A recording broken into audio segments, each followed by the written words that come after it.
I'm a journalist working for Festival Summer magazine. I love festivals, however this year's Sunflower Festival has created an argument between the locals of Colford and the new sponsors of MediaMusic.com. This previously small family festival has more than trebled in size and now attracts bigger acts that residents feel reinforce the new right capitalism of corporate promotion, selling their materialistic trappings and losing the individuality and community spirit of their festival, creating a generic festival reduced to a commercial occasion through which the sponsors can sell their products. MediaMusic.com believe they are boosting the local economy as their attendances have grown since they took over 2 years ago. Residents, however, are scared their children will be influenced by the hippie drug culture and often offensive lyrics in some music known to be part of the more capitalist approach towards modern-day festivals, swallowing up small festivals to create a hyper-reality, an artificial world based on the original image and ideals of festivals in the 1960s. I can see the effects of the postmodern influence here, shown in the visual arts and linguistic style used within much of the music. This influence is shown in the often aggressive lyrics, negative images and attitudes, highlighting discontent and social fragmentation in the widening the gap between the rich and the poor. The band to have sparked this particular argument is NWA, an American hip-hop group representing the gangster rap subgenre that has also influenced the audience that responds in the messages that are sent out in image, style and behaviour. This is a group who has sparked much debate from feminists who argue against the negative way that women are portrayed through the use of language and images, and this determines how women are socially constructed in the particular group that enforces the acceptance of male dominance over women. I enjoy most festivals, but I feel sad that smaller festivals are disappearing. Do we as a nation now just demand that opportunity to indulge ourselves in a consumerist, media-driven hype, or are we trying to get in touch with simply a hippie, down-to-earth vibe? I get to talk to Jill, a Sunflower Festival girl for 7 years, and Jonathan Drake, a partner of MediaMusic.com. Hi there, Jonathan and Jill. I'd like to chat to you both about what seems to be a spiralling disagreement and see if we can sort it out. Jill, are you looking forward to Sunflower Festival this year? Well, Ian, no, I'm not. Why is that, Jill? Well, every year before this festival got underway, there used to be informal meetings with locals to see what concerns there might be and if there was anything that needed sorting out. And we used to be able to get really cheap tickets. This is the first year it's been taken over by media.com, and there have been no meetings and no discount tickets on sale. Well, firstly, hello Ian and Jill. When we took over from Hopscotch, the previous organisation that ran Sunflower, everything was in a dreadful state. It was run pretty much like the social democratic government of the Labour government of the 70s, not to make a profit but to provide a free ride, which is why Hopscotch has failed. In fact, I don't think that there would be a festival at all this year if we hadn't taken over. The problem has been that the festival has been running at a loss. We couldn't run this festival and make a profit if we kept giving hugely discounted tickets to the locals.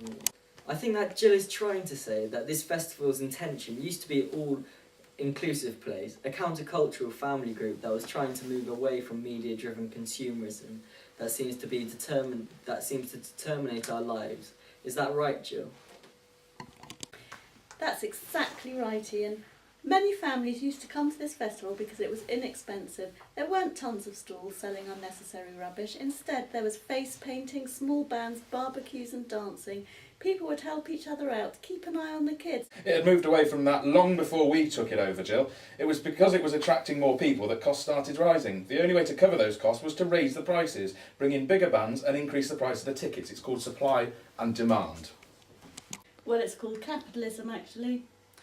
Jonathan, I'm all right, Jack. Don't worry about anybody else. Everything has a logo on it. Everything's sponsored. You can't get a drink, look at a stage, ride on a fair ride without having someone's logo enticing you to buy something else.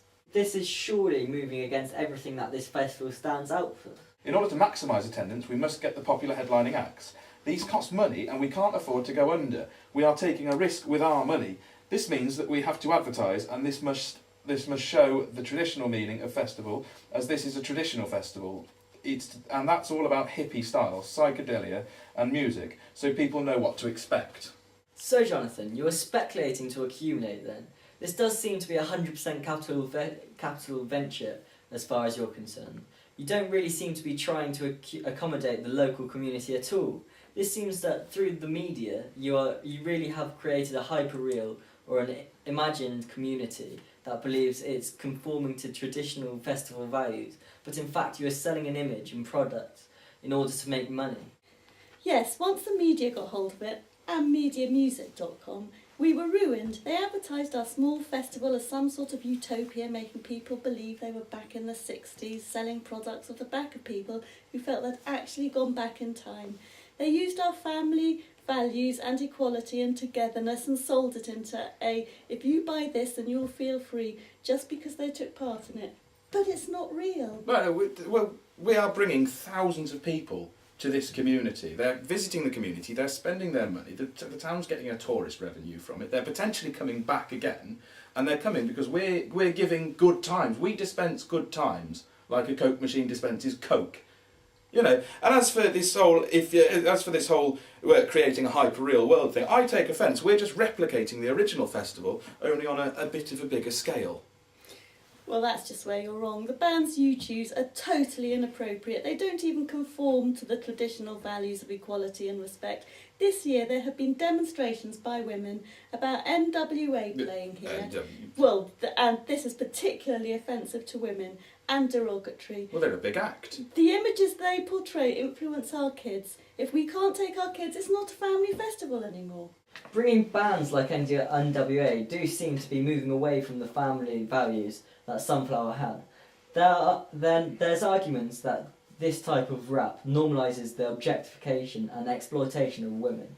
Through the lyrics and images, I think that many women feel that the language used in bands like this affects the views that kids develop. I didn't have you down as a feminist, Ian. Kids see this stuff all the time. They see it on the television, in the newspapers, in the posters, on the radio. The NWA, they're lovely guys. Have you met the NWA?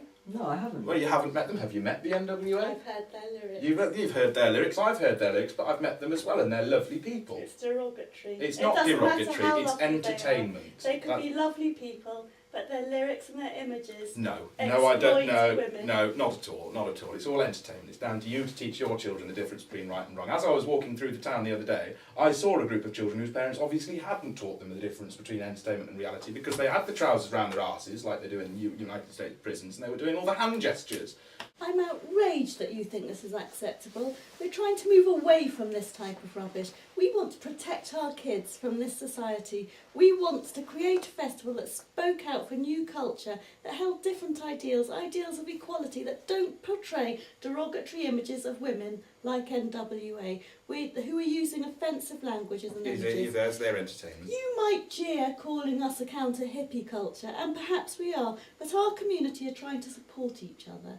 And we're trying to create opportunities for employment by supporting each other and respecting each other and moving away from your selfish values of consumerism and capitalism that we feel that you're putting on us. That's supply and demand. I think, Jonathan, that Jill probably speaks for many when she says she doesn't want her kids listening to this type of music. There are many other festivals that cater for this type of music. Perhaps alternative, more earthly festivals should remain just that. It does seem you are primarily focusing upon money making through advertising and selling a dream. As I said before, a hype reality, you have hidden the true value of festival with your interpretation of what is now in our consumerist society, selling the dream. Well, that's because the media and companies just like mediamusic.com have changed the nature of festivals. It's all about consumerism, selling drink and expectations. People think if they buy a hair garland and some cheesecloth trousers and paint their faces, then they just conform to the true counter movement, and then they just go back to their real life jobs. The logo of mediamusic.com are words created out of music notes with a flying dove out of the hand of a Buddha into the sun setting over a world, while figures create a chain of protection around the world, and this implies that the company has green ethics, a company that believes that in the environment and people, that these people were late to it, and they think they understand that that's what the festival is about. But in reality, it isn't. They've been conned. You're getting them fenced into a place where they can all spend their money on clothes, juggling knickknacks, while they're trying to replicate the dream, and they just believe they're fitting in. Oh, well, that's just business, I'm afraid. Well, on that note, we'll end. Have festivals in fact turned into yet another consumerist pastime? There aren't many small festivals left that operate in an independent fashion, separate from mainstream society, avoiding images and language of sexism that treats women like objects, and offering a safe place for kids and families to listen to music and relax away from sponsored goods constantly trying to make people buy, and perhaps offering a false reality. It seems that Sunflower has become a successful national festival, but with that comes selling the dream, making profits, but also gives the chance for people to see international bands they wouldn't be able to see.